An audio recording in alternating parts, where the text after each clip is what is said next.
Hello everybody, welcome to our latest edition here of Storm Talk. This is Wave 3 News meteorologist Brian Good on the monitoring board for anything potentially strong when it comes to thunderstorms over the next 14 days. There could be a few isolated cases of some strong thunderstorms, nothing widespread for this upcoming weekend. We'll talk about that. And then for the following weekend, it seems to be a weekend thing, the following weekend, there could be a storm potential, but it is going to be a colder system moving into wave country, and we'll talk more about that here toward the end. First off today, it's the rain we're talking about once again. Lots of rain. This is a steady batch. It's been moving through since around 9 and 10 o'clock this morning. It has really ramped up across both sides of the river now. Good pockets of rainfall moving through the area. And maybe a little bit of lightning and thunder with that, but so far it's mainly just a steady rain that we are talking about. Now, further to the south and west, we are seeing this moisture plume all the way down into Tennessee and into Mississippi. But notice carefully, if you look at the screen, notice the lightning concentration located not far from Jackson, Tennessee. This is going to be more of a convective band of showers and thunderstorms that's going to hold together across Tennessee and will surge northeast. If we follow the map of where that will likely go, that should be mainly a central Kentucky issue later this afternoon into the evening. So it looks like the heaviest of rain, lightning, and thunder will actually take place just south of Louisville and may impact for those of you around E-Town, Bardstown, and Greensburg for this evening. You could get quite a bit of lightning as well with that as it moves through. Nothing severe expected, but heavy rain will likely shift more towards central Kentucky versus Indiana as we head into tonight. And in addition to that, we've had, of course, several flood alerts. Flood watch right now just outside wave country includes western Kentucky. There is a potential we may see some activity that could put down enough rain that flash flooding may be a potential. No alerts yet being hinted at for our area, but we'll monitor that carefully. WPC, by the way, the Weather Prediction Center has indicated there is at least a slight risk for flash flooding today that does extend all the way into central Kentucky. So if there's going to be a flash flood watch, it would likely be issued for central Kentucky, especially south of Louisville. But we'll monitor that carefully and let you know when those alerts do come out. Look at the rainfall totals in the past 48 hours. We're talking about 2 to 4 inches of rain, in fact, close to 5 in some areas in western Kentucky. And we're talking about still over a foot to as much as a foot and a half in Arkansas and western areas of Mississippi. Now, we're going to get rain totals that extreme here by any stretch, but we are going to see at least 2 to 4 inches of rain fall out of these bands of thunderstorms over the next, I would say, 8 to 12 hours. Here is Futurecast that shows the wind arrows and the temperatures. Notice now that it's got a good handle on the rain that's moving through wave country. Here comes that convective stuff I was talking about, though, in Tennessee near Jackson. It moves in for this afternoon and evening. You see a lot of yellows and reds showing up. A lot of heavy rain, lightning, and thunder. Much lighter, though, and once you get north of the Ohio River as we begin to get in the cooler side of the front by this point into the evening, and that will continue to be the trend throughout the night.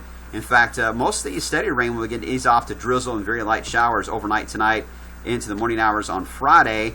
And it looks like we have a chance to get some sunshine, especially north of I-64 on Friday. South at 64, the clouds may be more stubborn, but temperature's not too shabby, into the 60s. The way it is beginning to look now. Then we head into Saturday. Saturday, we're still expecting 2 potential rain periods to develop.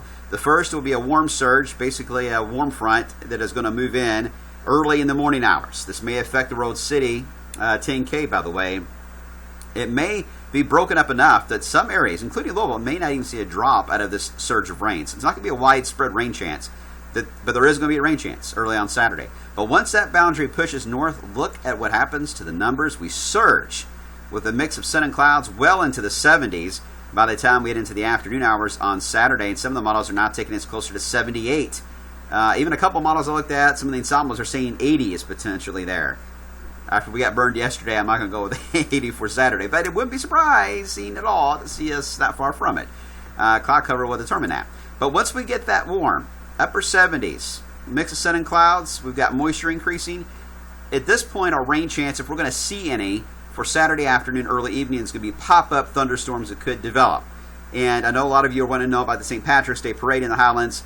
But at this point, it's looking good. I mean, it's looking warm and mainly dry. But the parade is not just at 3 o'clock. It goes for a good, couple of hours. So, and a lot of you will probably be outside in the Highlands a lot longer than that. So keep that in mind, that around 3 o'clock we may get lucky. But after 3 and you get closer to 5 or 6, then we're going to have to start talking about rain chances with pop-up showers and thunderstorms lighting up the radar. So have a place to go to if thunderstorms develop. A safe place to go, run and hide real quick if you need to. Keep that in the back of your mind as you make your plans on Saturday. But hopefully we'll get lucky and avoid it for most of the afternoon. Then it's been to Saturday night. Thunderstorms around, scattered showers and storms into the period of Sunday as well. In fact, when I was looking at rainfall totals, we were looking at 1 to 3, as I mentioned before, maybe 2 to 4 inch bands that could set up shop between now and Sunday morning. And again, this is mainly for the factor of the rain tonight that's going to take place south of Louisville. It is not factoring what has already fallen, by the way, in Indiana. Now, here's the NAM high-res model for Saturday afternoon. It shows this is that warm front. Look how far north it ends up going, way up here into portions of Indiana and Ohio by that point. For us, though, you see the little spottiness that is showing up here, and that's why there could be a little pop-up activity as we into Saturday afternoon. And when I look at the ensembles, or excuse me, the soundings, overall, not a crazy-looking sounding here, but it does show some decent moisture around, and some instability is certainly around.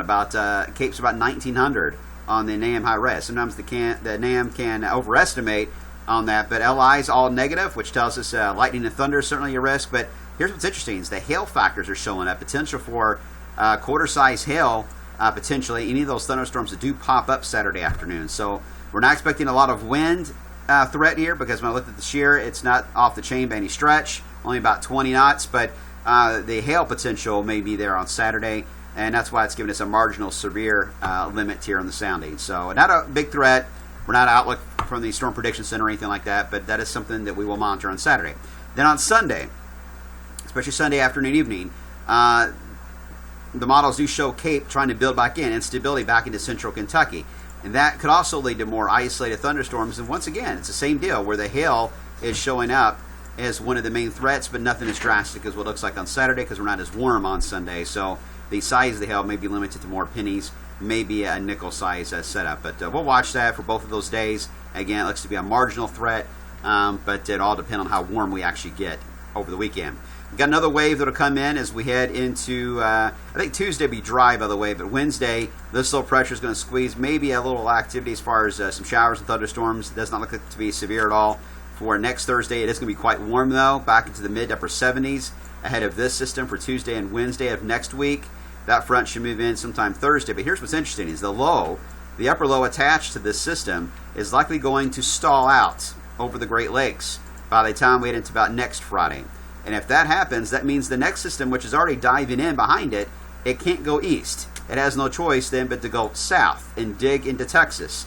That will then lead us into next weekend, which would set up an interesting scenario with a pretty good low pressure developing, warm, stormy activity, storm activity, especially across the southeast corner of the country, including us here in Wave Country, and snow on the backside for Illinois, Missouri, and Iowa. And we'll get some of that cold air the way it's looking now as we head into the end of that weekend, which would be the first day of spring. So there is a sign of some colder weather coming our way, but between now and then, we still got several days, still potentially in the 70s, and we still have more showers and thunderstorms to track. So we'll worry about the next weekend later. Let's get through these rain events the next few days ahead.